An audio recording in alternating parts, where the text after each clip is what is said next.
Welcome to Living a Life by Design. It's the journey back to you and living 365 days of purpose with your host, Esther Graham. Did you know your accountability and possibility is by design? God designed a phenomenal life for you, gave you the gift of choice. Esther helps empower you to discover and pursue the purpose that is already in you.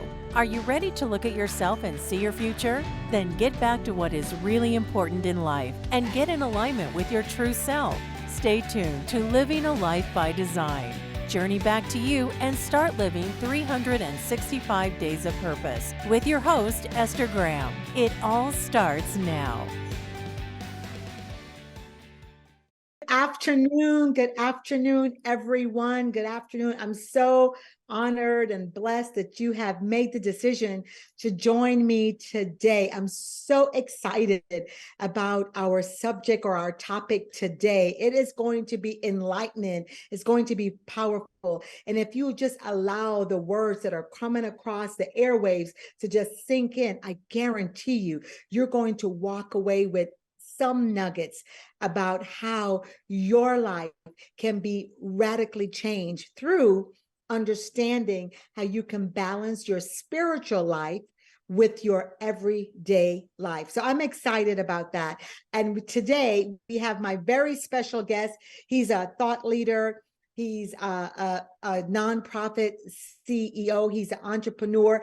I would like to add that he is me and my husband's. He is our mentor, our motivators. And so we are just so honored that he is in our lives for years now. And so here he is, everyone, Anthony Wallace. Come on in and say hello.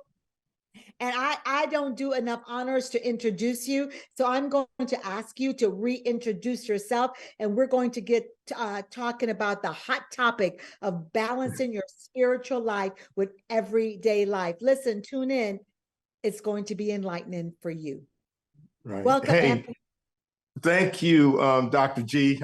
I said I'm going to call you that today, at least to start. So thank you for inviting me. Thank you for inviting me. I've been looking forward to this, and I am just already fired up because of the energy that you always bring and the purpose that you always bring. And, you know, I don't really like talking that much about myself. You know, I'm a regular guy, had a great mom and dad and a great upbringing, and they did it the right way. But today I'm most interested in people. I'd rather hear people's story and their journey rather than talk about myself. But I've had some experience. I'm a combat veteran. I flew Apaches in the Army for many years. I was in Desert Storm, Desert Shield, and now we run a nonprofit that I was thinking about it, looking at the resume. It's just God has done some phenomenal things in spite of us. But to your point, it required us to be balanced and to have the right balance between our natural, secular, spiritual life. And when we come into a knowledge of how that is, then we can live with purpose, as you say, and live with joy, right? And take the licks that come to us in stride. It's just about being positive. Yep. Yeah. Oh, definitely agreed. It is just about being positive and being able to bring that into your life, not just on one day, but every day. There's so many of us, you know, this morning. So for those of you who may not know, I'm in the beautiful Caribbean. I'm in the island of Grenada hosting my Celebrate You retreat.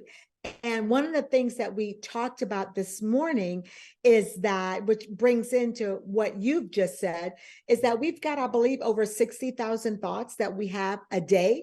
And out of those 60,000 thoughts, over 90% of those thoughts, or let's say 90%, are negative. And then 10% is positive. And so now, in order for us to think positively, like you said, and embrace our lives in a positive manner, being able to bring in how we can balance that our spiritual life with everyday life, we've got to begin to focus on the positive.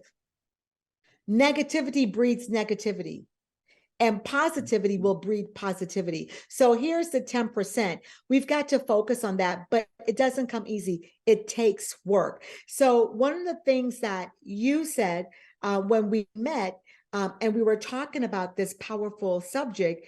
You said it begins with awareness. So can we just talk about that just a bit? Yeah, so when I was in Army aviation, one of the things we had to do is study aviation physiology. And along with that were these self-imposed stresses.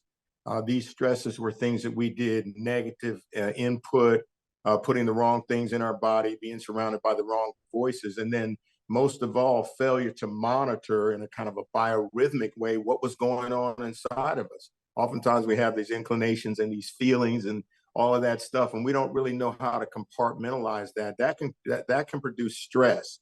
So only when we calm down and then take a look at some things, because as you said, we actually live in a negative world that's trying to be positive.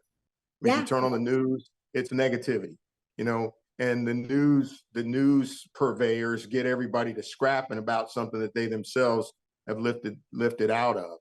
And so your family, a lot of issues that go on, they produce this negative energy, and it's easy to drown in that. And so I believe you have to be aware enough to make a conscious decision that that's not me. If that's your argument and that's how you want to live, man, my shoulders are broad shoulders, but they're not broad enough to carry that kind of weight. And that's why oftentimes we feel beat down, confused, tired, fatigued. A lot of it is because we allow this negative energy from outside to become part of our protocol inside without even really realizing. Yeah, exactly, exactly. One of the things that you said before as well is that when we balance our spiritual practices with our everyday life, we begin Mhm. to integrate our experience to where then I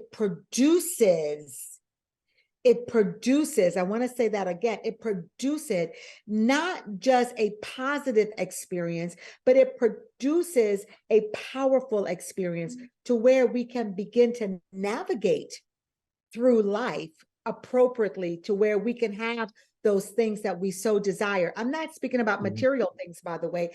I'm just speaking Right. about that God just wants us to have peace, joy, happiness, those things. But when we need to integrate some things, is that correct? Yeah, that's correct. I mean, just to use that example about, all the things we live in a materialistic world, and particularly in the West. And so we can be captured and captivated by those things to our own detriment. Because how many people do we know in our circle and beyond? They have plenty of money, they have material, they have houses on it in every state or around the world, but they're not happy, they're not at peace, they're troubled. And so here comes the drugs, the alcohol, all the substitute happiness and peace that really is a product of a well-balanced spiritual and natural life. And I'm going to say that really the life we live is a product of our spiritual health. But that many times is what most people neglect.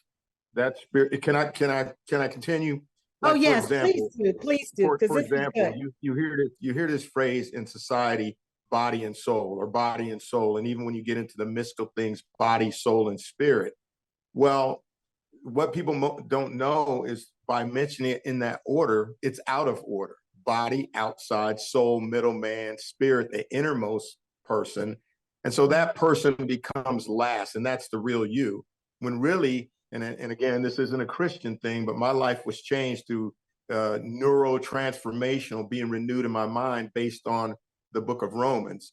And then in Corinthians and other scriptures, Thessalonians, most Yeah, particularly, it says that it's spirit that comes first.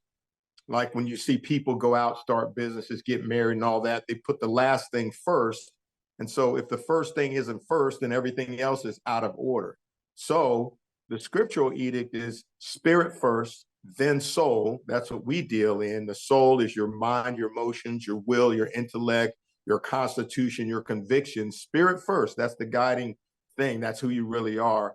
And then your soul. And then here comes your body, a soul like mine. So spirit, mind, and then your body. And now, and let me just go further. You can have illnesses in your body because your spirit, the real you, the imago Dei, that which is created in the image of God, is out of sorts. And then it needs that information, it needs that environment. And now it sets things in order with your mind. You start thinking straight, you start speaking right, you start making better decisions based on on the epiphany really that you've had in the spirit. So spirit and soul come together to bridge into your body. And so now your body's healthier, your relationships are healthier. Everything outside starts flowing because now we have that human imago Dei experience in the right order. Does that make sense? It makes so much sense. So let's talk about that just a little, because, one of the things that I love to do is focus on that neurotransformational and focus on that journey back to who we are, to who God created us to be in the first place. And I love how you said we focus on spirit first. Many times we do focus on the outside when it really is an inward, it's the inside. I always like to say there's two worlds that we live in. It's the inner world and the outer world. It's really the inner world that we control, meaning that we make a decision where our spirit, in other words, we could decide, I want to have spiritual wellness. And so in order for me to be spiritually well, right, once I take care of that piece, then everything else will fall into line. So let's talk about that just a little bit, where our spiritual life comes in order, comes in alignment, then everything else will come into place. Yeah. Okay. So you'll hear a lot of references when I talk because this is just what happened to me. So even as a young, for example, this will help people handle negative circumstances in a positive way. So I got married really young. I was unprepared, right? Even my spiritual experience with God, I was just totally unprepared. But I knew inside that there was something missing. And so I went on a journey to study biblical characters. And then after that, I started studying people that experience success. And maybe a quick cutaway is this. Right now, you're sitting in Grenada, much to our chagrin, in the sunlight, on the beach, all of that, right? You're in an environment that's conducive to happiness ordinarily. I'm looking out my window. You could probably recognize the decor behind me. So I'm looking out into the back here, and it's rainy, and it's windy, and it's chilly, and it's cold. But if I can use that as an illustration, when you get your spiritual life right, that's the inner part of you, like you said, it doesn't create people who get the spiritual part wrong end up in isolation or exclusive relationships or whatever. It's just me and the whole world. But no, the spiritual development is what I call insulation. Insulation. It insulates you. It begins to insulate you against the negativity that has run your life, against all the things that are draining the energy out of you. Because as I sit in my house, the elements are outside, the wet, the cold, the rain, the negativity of the day can't reach me because I'm insulated. What am I insulated by? By my house. And my house is insulated. See it? The house is like the body. So that body acts as an insulator for all the wealth and all the greatness and all the God experiences, all the spiritual strength that I have. And so I insulate that, but I'm not supposed to isolate that, because when I come out of my shell, when I come out of my body, when I meet people, when I talk to people, when I'm developing relationships, then it's the positivity of that balanced soul and spirit together that creates it's a joy and a peace that not just comes from inside, but it flows outside, not to just what I do, but to everyone I meet. And I think sometimes even spiritual people don't get that right, because you're spiritual, you got a relationship, a deity or whatever, but you still treat people badly, right? That's an indication to me. That's an indication to me that you're out of balance. Because when you're in balance, you're kind to everyone. It doesn't mean if they're kind to you or where they love you or hate you. No, I love because that's just what you're supposed to do. That you were created to do that. And so once we get all those things aligned, reinforce that with people, places, and things that are into the same thing. Now you're a blessing. You're a blessing wherever you go. People want to be around you. They want to hear your ideas. You know what I mean? So I'm about to run off the rail, but that's a quick illustration about it's the difference between being insulated and isolated. I love that. You're insulated. So all the negativity, all the rainfall and all the flood, all the vicissitudes of life, all the challenges, all in my marriage, with my kids, the dog won't bark, the truck won't run. I'm insulated. I'm able to maintain some degree of joy. And I'll tell you, when you meet people, that's like attractive. Like, hey, what's going on? Because I know you're going on with the same thing I'm going on. Yeah, I got married, I got issues, but we know how to do that because our spirit is where it should be. Our soul is in proper place. And then they two together bridge that information to our natural body. And the result is evident to everyone. Yeah, I love it. I love it. Listen, everyone, we're going to continue this powerful conversation in just a few minutes. So stay tuned.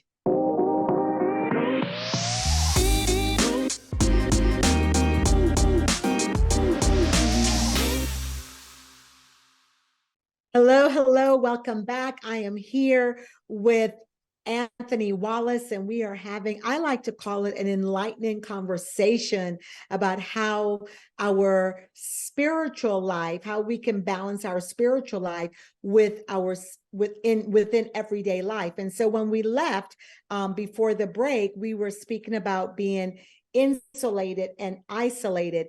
And the thought that came to me was when things are happening to us, and when let's say when we're going through things, or we're feeling that we're not in alignment with who we are, who God created us to be, and the things that he wants us to do, the purpose that he's given us, that what we many times do is that we look outward to find that peace, to find that joy, to find all of that, when really we should be going inward. That's like the insulation when you were speaking about the weather, and of course the house, you're protected by the house, and then of course the house is insulated, right? And so here we are now, we're in our bodies, but yet our spirit, which is also an insulation. I know for me that when I'm having some challenges in life, the first thing I do is I go inward. The inward part of me, for me, meaning that I go into my spiritual well-being.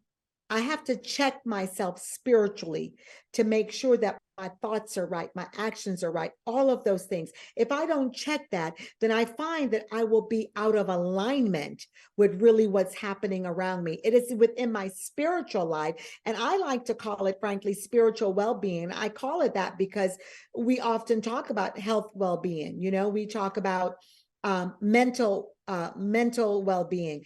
We very rarely talk about spiritual well-being.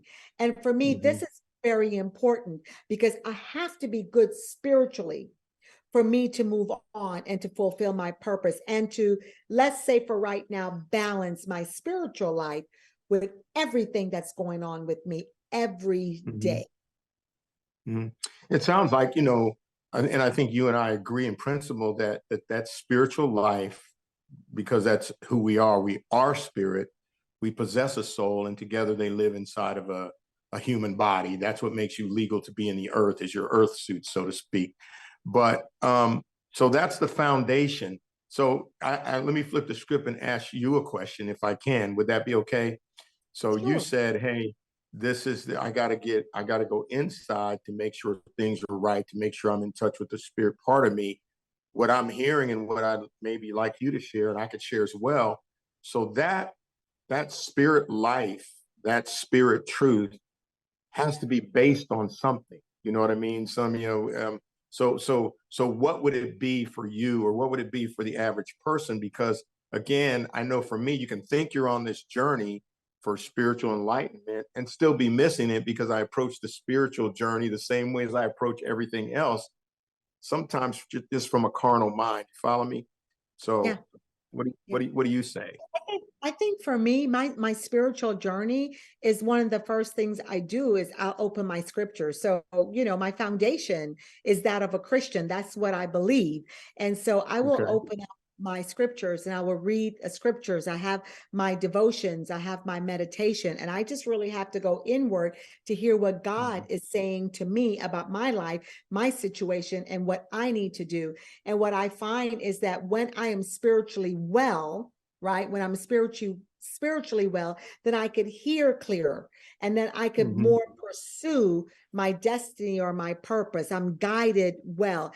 And so one of the things I often do, not only do I speak affirmations, I am enough, I'm worthy, but I also speak scriptures into my life. One of my favorites, Mhm. for example, is he will instruct me and teach me in the way that I should go. He will guide me with his eyes. I firmly stand on that every day of my life. So that's my spiritual foundation.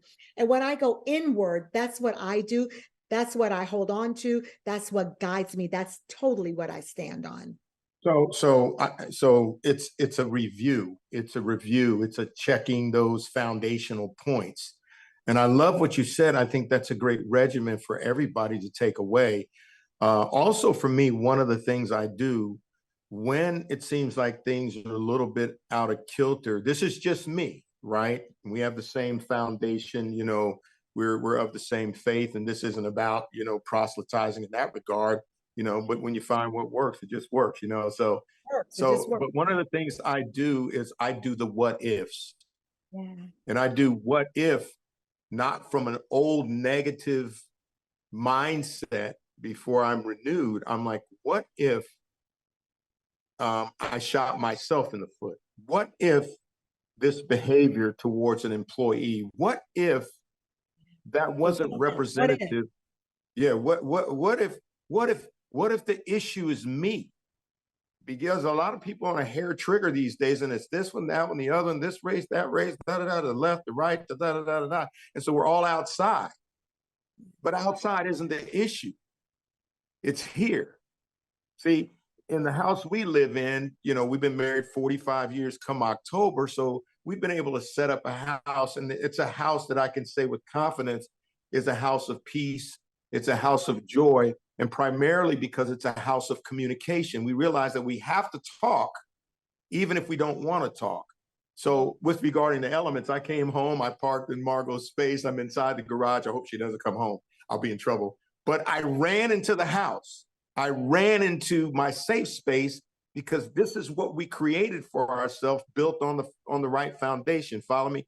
So, and it have to start with me. Margot, when we started, I wasn't ready. I wasn't able to help give you this. I wasn't able to secure you. And now that we have that on lock, it doesn't matter what the problems are because we know we got enough toolbox and enough experience to get through it. So Yes. I'm just saying, so I say for me, because like you, we run a corporation, you have employees, you have all kinds of things, and well, I used to say it pull your hair out, but as you can see, that's all gone. But what I'm saying is that you got to come to a place of balance. And there may be a day, I know for me, there may be a day where I have to give someone an apology. Yeah. I might have to say, hey, let me make sure I understood our conversation. And because, you're a world mover and a shaker and all that doesn't preclude you can put a hole in your own foundation Oh, because definitely. you think you're here instead of coming back center. Okay, wait a minute. The way up is the way down. Let me get on my knees. Let me get in my word. Let me review how about this, Esther? Let me review some things so I can renew some things. Come Yeah, on. I love that. Let me review some things so I can renew some things. Oh, yes. Right, Yeah, right, yeah. right. So for So me, I think, so necessary. yeah. So I think, and this is a good illustration of how our principles, our guiding principles are the same. Our particular methodologies or the way we go about it might be slightly different, but it doesn't change the truth. The truth remains unchanged, but the way I express the truth or receive the truth, notice I'm saying the truth, not mine, yours, and all that, and we get it. But it's the truth that gives us common convictions about things that it causes us to advance forward, not just as individuals, but as teams, but as families, as of communities and all of that. So it's great. Great. It just brings to my thought, it's all ice cream, but what's your flavor? Yeah, exactly. It's all We ice know the cream. guy who gave us that Yeah, illustration, and he yeah. says, you like strawberry, I like chocolate. And in the natural, we can sit and eat it together and never talk about why you like the other. See, we have common sense, but no spiritual sense. And you say your flavor. see, I don't have to hate chocolate or whatever your flavor is to love my flavor. We can enjoy Yeah. both flavors together. In fact, give me some of that, you guys. Exactly. And I think sometimes what we miss when we're speaking about, let's say, again, spiritual wellness or our strong foundation, I think many times we use that as a way to separate us instead of what it was designed to do, which was to bring us together. So can you speak to us a little bit about that? I tell you what we're going to do before we get, because that's going to be a really good subject. Let's go ahead and take a break, and we'll be right back with you as we continue our powerful, enlightening conversation in a few minutes. Thank you.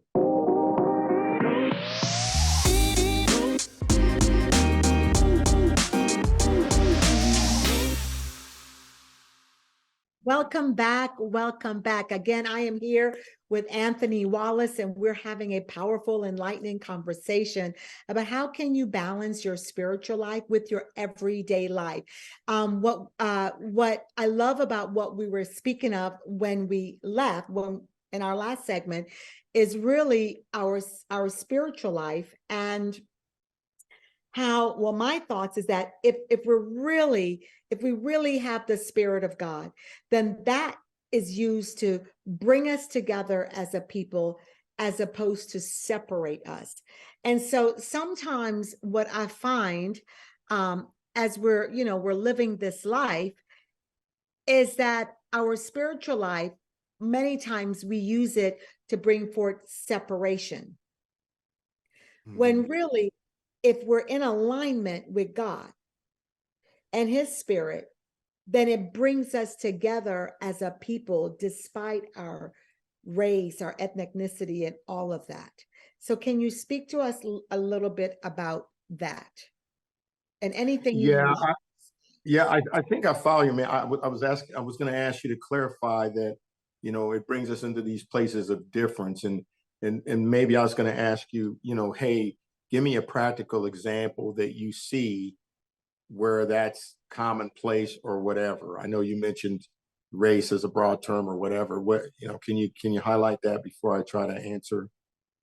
Yeah, I think where I'm coming from is, we often use, and maybe I need to get a little bit more specific when we're speaking about our spiritual life. We often have it to where, so I'm a Christian, but oftentimes we have to where we'll see where it appears as if Christians aren't showing love. We're not bringing the people together, but not just Christians, by the way.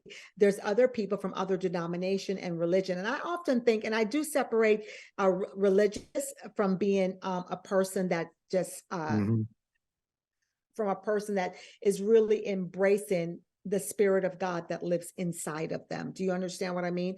In other words, Yeah. I have a relationship.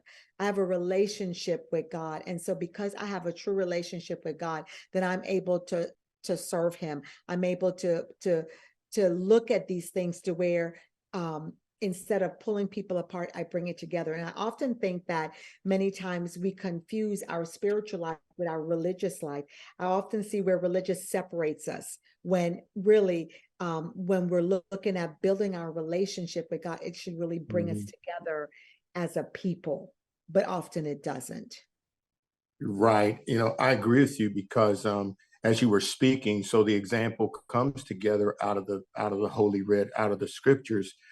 Jesus really didn't have a problem with anybody.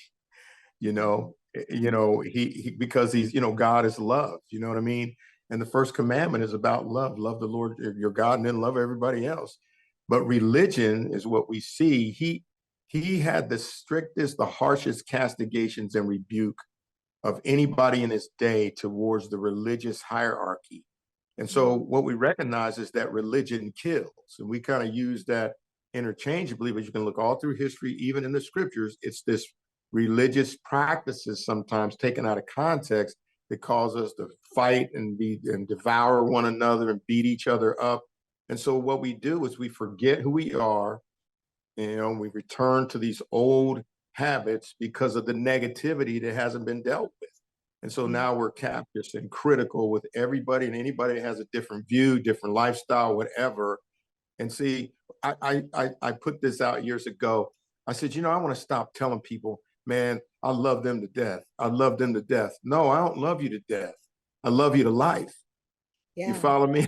You know what I Oh, mean? I yeah. get it. It's a play on words, but think of it. You see, as you say, so much is dependent on what we say. Man, love them to death. Well, why would you want them to die? That's what a 3-year-old would ask. Well, why would you want them to die if you love them? So you love them to life. And that's the difference between religion and then having a real life personal experience with this person. For you and me, it's the same person that says, look, dude, here's how it goes.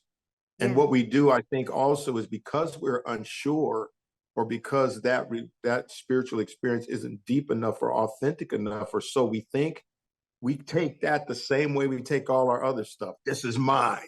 This is my God. He speaks to me, and all that other stuff. So we get very, very, we get very, very unattractive. And what comes across is we're unhappy.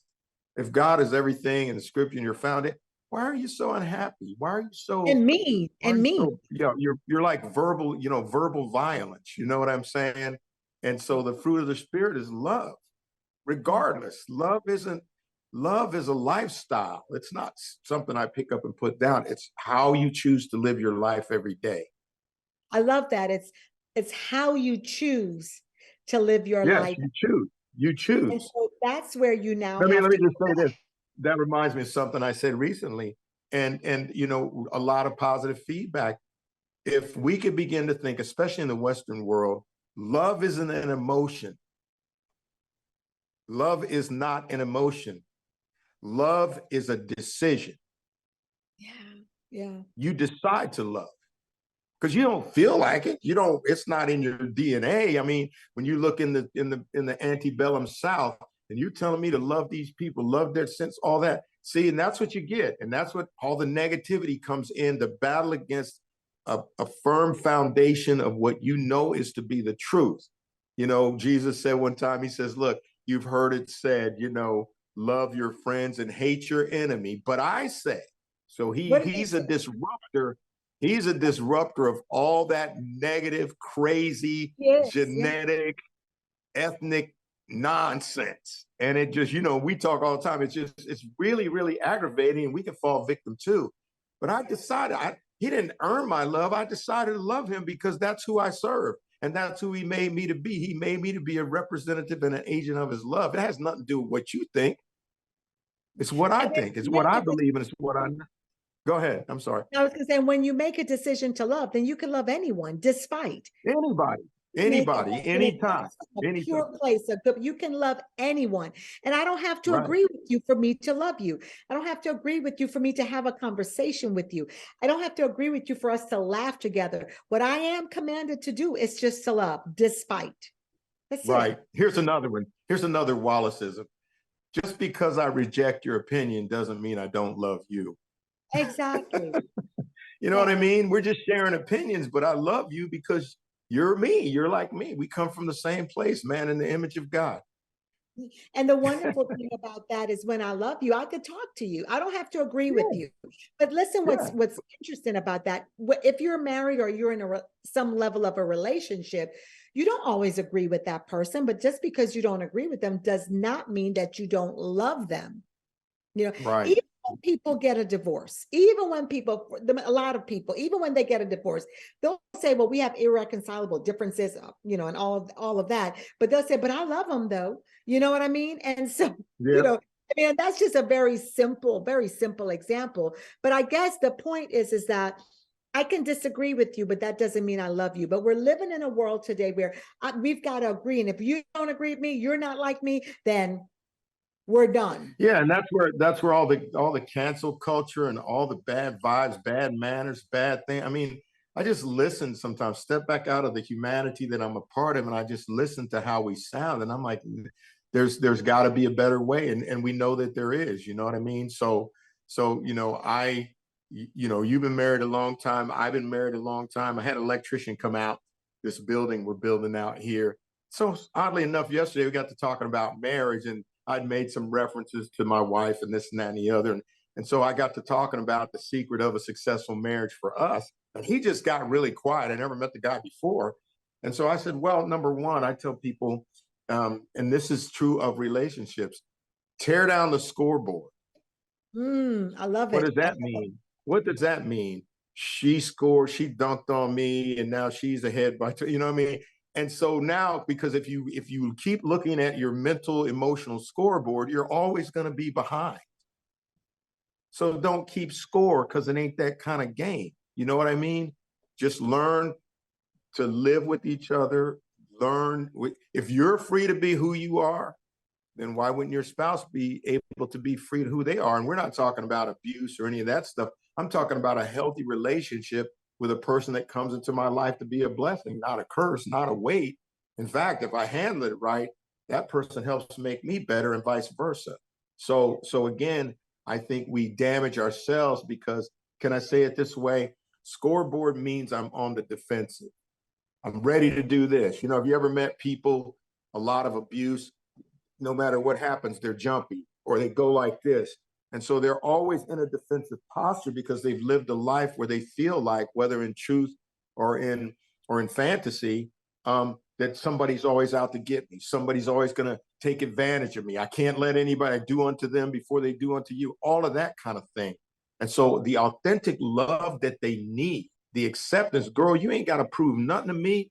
You know what I mean? You don't have to agree with me. Just know that I love you. And it's kind of like, how can that be? Because if you could travel where we are, you would know that it's a decision. And I don't have anything to prove, and neither do you, man. Let's just love each other and get to know one another, right? Nothing to prove, Really, nothing to hide, nothing to protect, nothing to defend. This is I just what love it. this is I just love it. what it is. Awesome, awesome. So um, can you tell us, as we're looking at how can we bring balance? And honestly, I like to say harmony, because I think of a symphony, that when everything comes together, all of the instrument, it just flows, in harmony, right? And Right, so I think right. about how can we bring harmony in our spiritual life and our everyday life, to where every day we are walking it out, right? We're bringing that in. And so what I'd like in our next segment, when we return, for you to just give us some steps that we can take away with us, maybe 2 or 3 steps that we can just take away with us as we are now moving forward and bringing harmony into our spiritual life and our everyday life, to where it flows like a beautiful symphony. Not that it's not going to make mistakes, because sometimes a symphony can be out of tune. But then, Right. but then you keep working to bring it back in tune, to where you're now hearing a beautiful orchestra. Does that make sense? Okay. So we'll Got you. come back and we'll just briefly speak about that. Just give us some steps. Yes, ma'am. Sounds good. Thank you, everyone. Stay tuned. We'll be right back.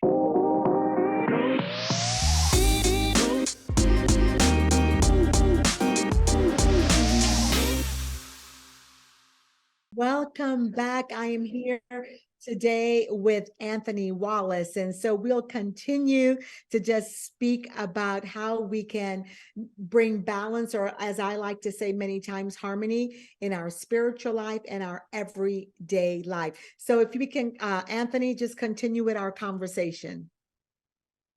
Yeah, that's really powerful because, again, we have a tendency to compartmentalize that. It's like in the United States, you have this notion of separation of church and state. You can get into a heated argument about that. I'll just mention what Martin Luther King said. He said, listen, the church was never to be the guardian or the watchdog or the steward of the state, but it was to act as the conscience of the state.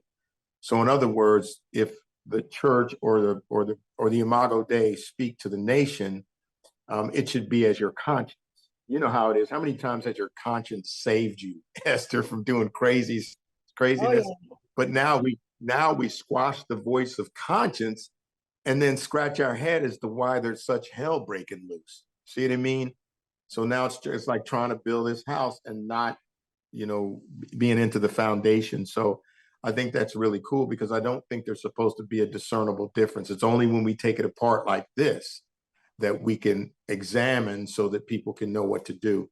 So you mentioned symphony. How do we bring balance between the spiritual life and whatever is the non-spiritual life? For me, it's all spiritual because that's the foundation, right?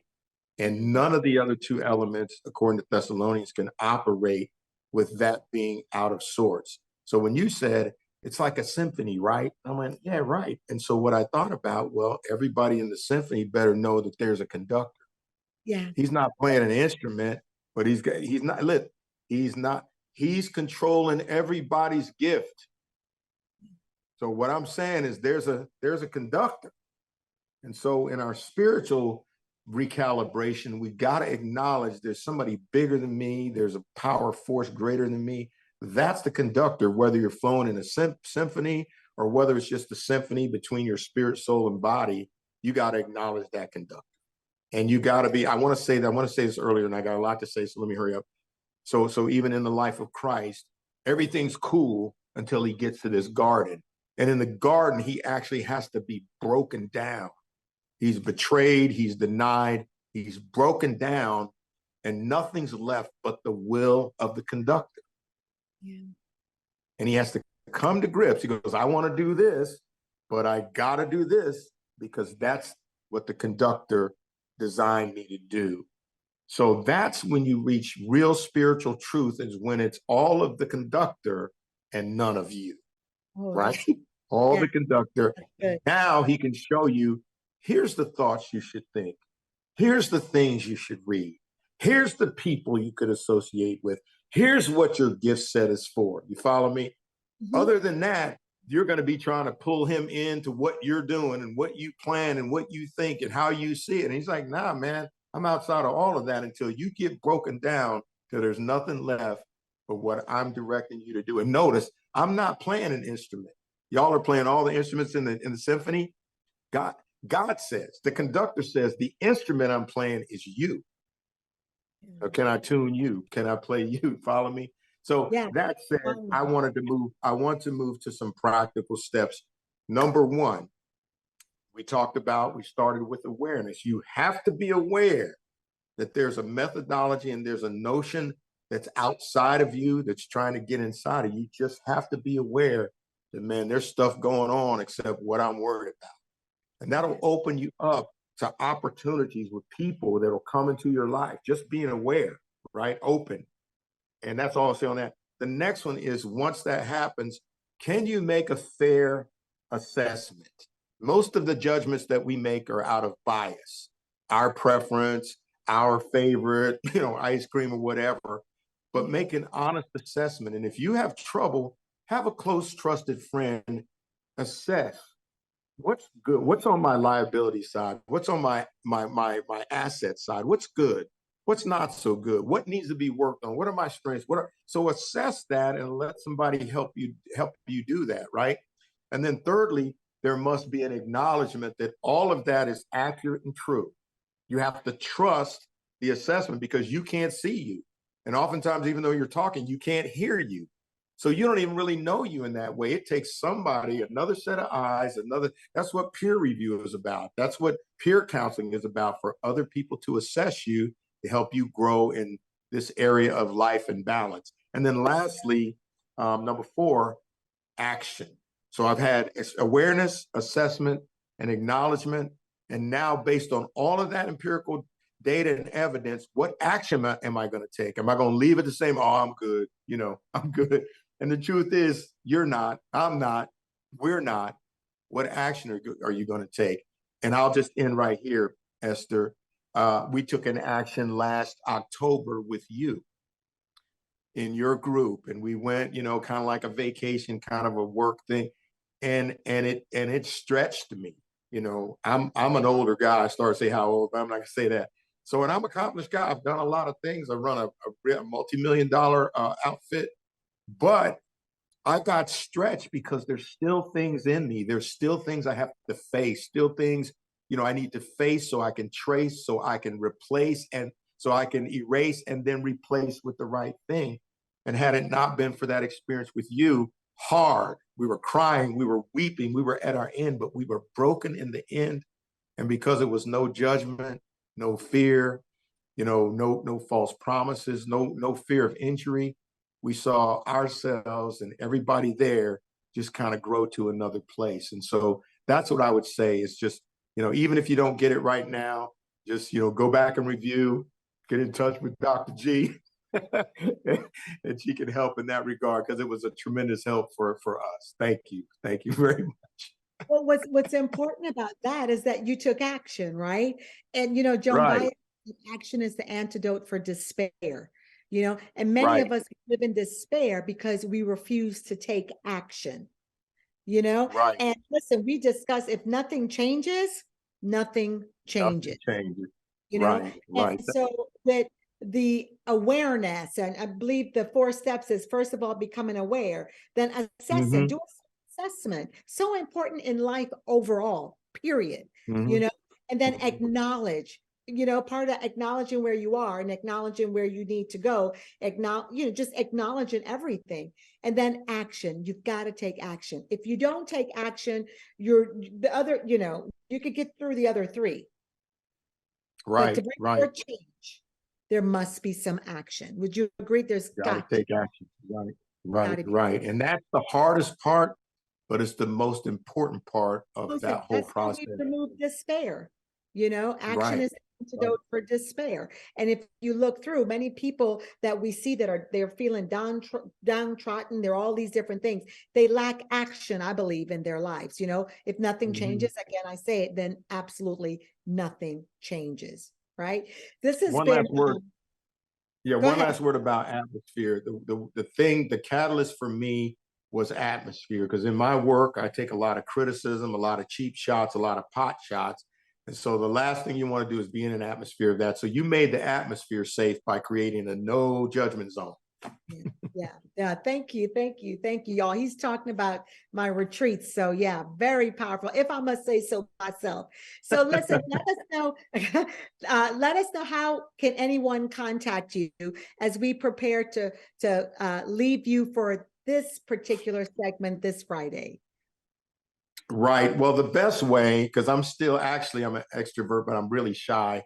I'm only really on social media, Twitter right now. So you got to be on Twitter, and you can go to underscore Anthony Wallace, Twitter at underscore Anthony Wallace. And you can, you can make yourself known, ask questions, follow, and then we can direct talk and all of that. So that's the best way. Pretty simple. I want to encourage everyone to do that, because he's got some powerful nuggets that he puts on, that thought-provoking nuggets that make you say, and it's just powerful. So I just want to thank you so much for joining me today. To all of my viewers or listeners, those who are listening live, those who will be listening to the repeat, wherever you are in the world, thank you so much for joining me. I love you guys. I appreciate you. And stay tuned for every second and fourth Fridays at 2 Eastern Standard Time, 11 Pacific Standard Time. I can't wait to see you again. God bless you. Take care.